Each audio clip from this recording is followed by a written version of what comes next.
Bueno, aquest projecte sorgeix com una necessitat personal de nosaltres dos, on volem intentar una mica canviar una mica de la vida que estem fent actualment, no? Tallar completament de lo que hem fet fins ara, que no ens ha anat malament, vull dir, no hem tingut males experiències i la vida no és que ens hagi tractat malament tampoc, però volem intentar fer un gir radical sobre tots els nostres conceptes, el que volem fer, el que no volem fer i bueno, sobretot el que volem ser, no? D'aquí en endavant. Més que un viatge, a nosaltres ens agrada parlar d'un projecte. Doncs la primera fase, nosaltres fem 2.500 quilòmetres en bicicleta, partim des de la ciutat d'Ulm, a Alemanya, a Baviera, i llavors seguim la ruta del Danubi fins al Mar Negre. Llavors, el que és la segona fase, nosaltres ja deixem les bicicletes, llavors comencem el que és més el viatge més d'aventura, no? Estarem a Orient Mitjà en la segona fase, llavors en la tercera fase volem anar a la Índia, i allà a la Índia també tenim diversos projectes de volem fer voluntariat, a la Índia, al Nepal, volem estar diversos mesos per allà, llavors continuarem pel sud-est asiàtic, tot el que és Tailàndia, Cambodja i finalment Vietnam, on recorrerem el país de sud a nord, fins a arribar a lo que és la cinquena fase, l'inici de la cinquena fase, que és Xina. Llavors travessarem Xina, visitarem la Xina, a part de visitar la Xina més turística, també volem visitar la Xina més rural, i llavors ja saltarem a lo que és el final de tot aquest projecte, la guinda del pastís final, que és Japó, on també volem estar allà vivint 3 mesos i també volem recórrer el país de sud a nord, o sigui, des de Fukuoka fins a l'illa de Hokkaido al nord. I en principi, a través de l'establiment on jo treballo, de la papereria, hem fet loteria, ens han ajudat molt els clients, han col·laborat molt amb nosaltres, estem molt contents i gràcies a ells.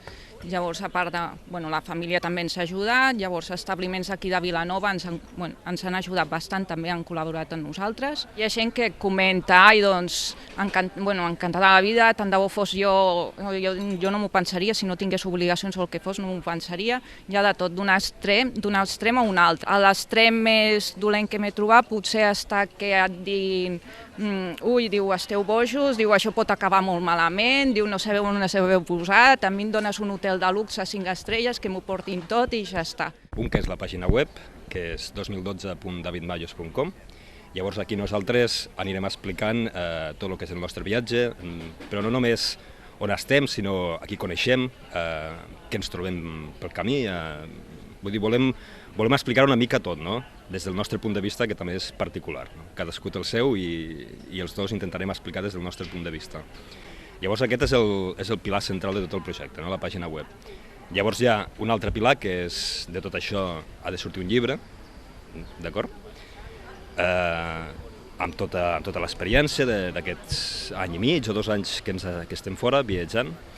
I un altre tercer projecte, que és un contingut audiovisual, que intentarem fer dintre dels nostres mitjans el més professional possible.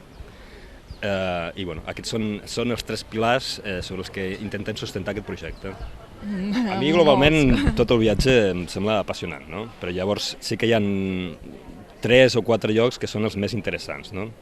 Un d'ells és Iran, que si la situació actual ens ho permet, tenim moltes ganes de conèixer, si no haurem de canviar tota la ruta completament.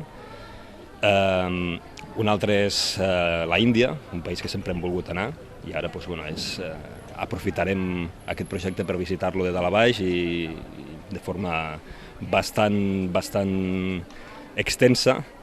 I un altre dels països, segurament el que ens fa més il·lusió, és el Japó. Estar vivint allà a Japó, una mica en el nostre pressupost limitat, és un país molt car, però intentar estar allà vivint durant aquests 2 mesos i mig, 3 mesos que ens permet el visat, no?